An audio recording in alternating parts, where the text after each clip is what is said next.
Hello, everybody. Darren and Sabrina here with Top Bound Canine Education. So, I want to go over today a couple tools and equipment that you might use in your trainer toolbox, or just to let you know what your trainer might use. These are common items found inside of a trainer's toolbox, and they're for use for everyone. So, let me show you a little overview of what we got here. Just a little overview. Barring cigarettes, dogs don't smoke cigarettes. So today I want to start off by introducing our leashes and collars. This is a Hermspringer 2.25. Your 2.25 is the measurements of the gauges, so the width between these gauges. So you'll sometimes see like the big bulky ones. I actually have ones inside. I should have brought them out. I'll bring them out in a little bit to show you. So these you will use. Come here, Brina. Good girl. Up. Good. Let's show them. Ready? You would take this, pinch, and pull. If you're sweating, you're doing it wrong. So you see how this comes out? Just like that. Pinch and pull. It's pretty simple. We go under the dog's neck. Follow it around. Pinch and push back in. So this right here is what we call our live ring or our D ring. This is where the action goes. You pull up, it'll correct the dog. Pressure and release. Turn your head back. Good girl. Thank you. So demonstrated how to put that on. Under. Pinch. Easy. Very simple. You can also get them with clips and stuff. Alright. Off. Good girl. Here's a carrot. You don't want a carrot? Baby will eat it. Alright. Get down. Good girl. So back to our video. This is the D-ring. My hand is the dog's neck. What will happen is pressure and release. When you pinch, it'll tighten. Now, this is a little big for my arm to show you. So let me do it this way. When you pull up, you get action. So this will go from all the way out to the side to flat like that. And when the dog pulls, the pressure goes on, and we teach the dog to turn the pressure on and off themselves. So, for example, the dog will pull, pressure goes on, I call the dog back to me. Dog comes, leash loosens, pressure goes off. Come here. Let's demonstrate. Sabrina. You're not focused today. You're not. Let's go. And what I will use with that in combination is a 4-foot thick leash. Up.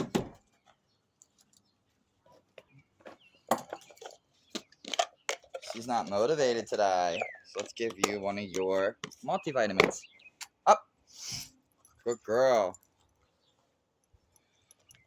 Over here. So what I'm doing currently is luring the dog. Sit. Good girl. Perfect. Right in camera.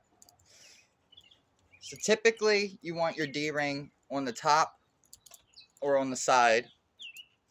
It's not too big of a deal as long as it's on the side of you. So I'm on her side right here. It's kind of at the top, kind of at the side. So if she goes to do something and I don't want her to do it, I will pull up and put pressure on. So let's go. Stand. Stand. Good. So I want her to sit. And I'm going to say sit. If you don't listen, pull up, put the pressure on, release the second she hits the ground. Good girl. Doesn't hurt. Dog's just as happy.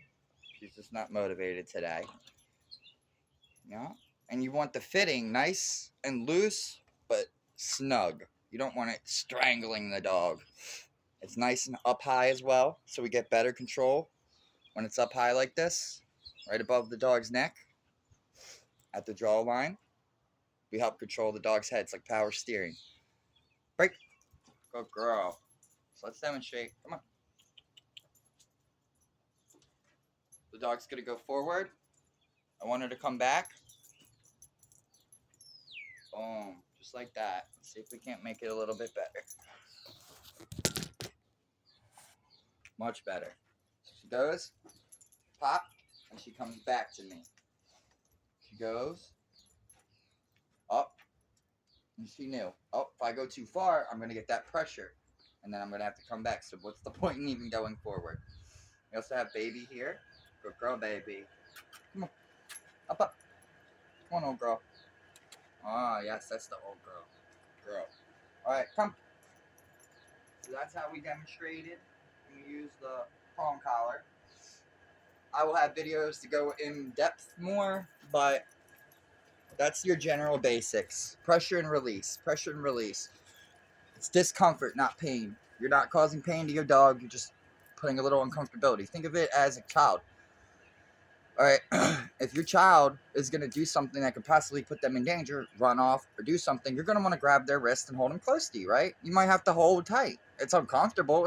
You're not squeezing and breaking their wrist, but you have an uncomfortable control of pressure on them for their necessity. And they will eventually learn, oh, if I do that again, mom's going to grab my wrist and hold my wrist, or dad's going to grab my wrist and hold my wrist and hold me close. So then from there, you can proceed to teach them how within that general vicinity to behave. So this one was the 2.25 Hermspringer. Now this, as you've seen, she's about 55-pound German Shepherd. She got away from her mom early, so she's a little smaller than most German Shepherds, plus female, being tinier. So for a 55-pound German Shepherd or whatever baby here weighs, they work good on them. You don't need them big, balky 4.0s or 3.5s. You don't need them.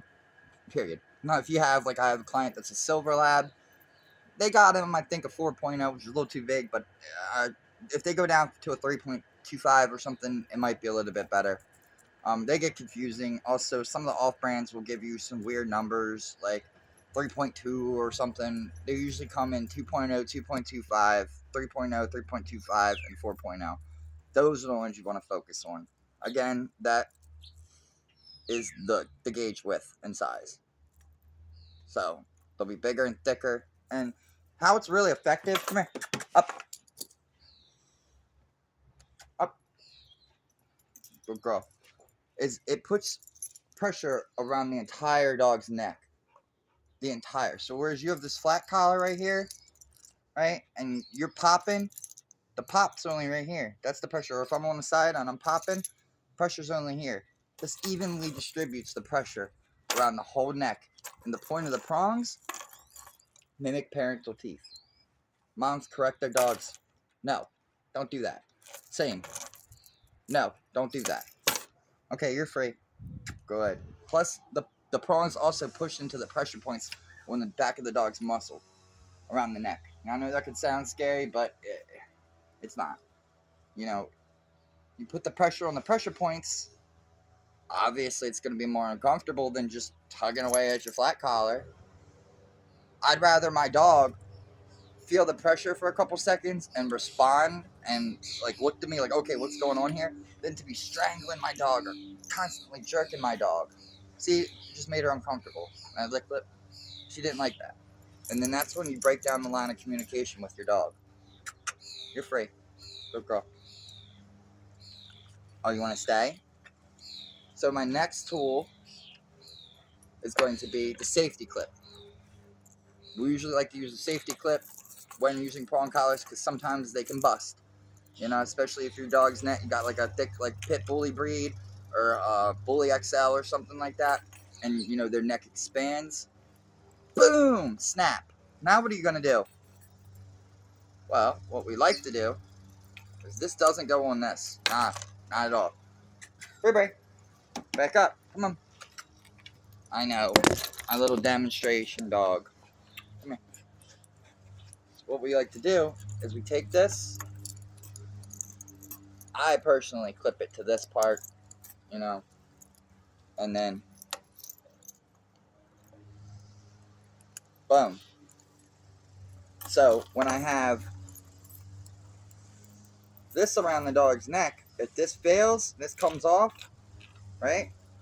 Guess what? I still got her from this. Who needs that? I still got you. And I apologize if this isn't the best video. Still trying to work on that. Yeah, we're using the garden out back. Good girl. So that's the prong collar introduction. Look out for our videos. We're going to post new ones next. I don't want to make it too long, so we'll keep it plain and simple. Keep an eye out. There'll be more videos on how to use them. This is just a simple introduction to what this is, how it works, why it's important. You know, communication, correction, accountability. You have to be able to hold your dog accountable for a behavior. You can do purely positive. Sure, I'll pay you when you do good, but what about when they do bad? What about when your dog's trying to get to something voraciously? All right, cool. Yeah, when they're done, they give up, they come back, they sit for a minute. Cool, pay them, but that doesn't stop them in that moment. Or you got a dog that likes to fence fight. You go like, baby, she likes to charge the fences out here. If I throw a slip lead on her and I pop, I'm just strangling her. I'm not doing nothing to her. I'm not really applying much of a correction and accountability there, am I? No, I'm just yank, get back over here. Whereas when she gets the end of this leash, boom, no, bad. Okay, I'm gonna avoid that. Maybe I shouldn't run and try to fence fight with the neighbor dog. But yeah, that's the prong collar. Keep an eye out for the videos. Next video, I think we're gonna do slip leads and basic flat collars.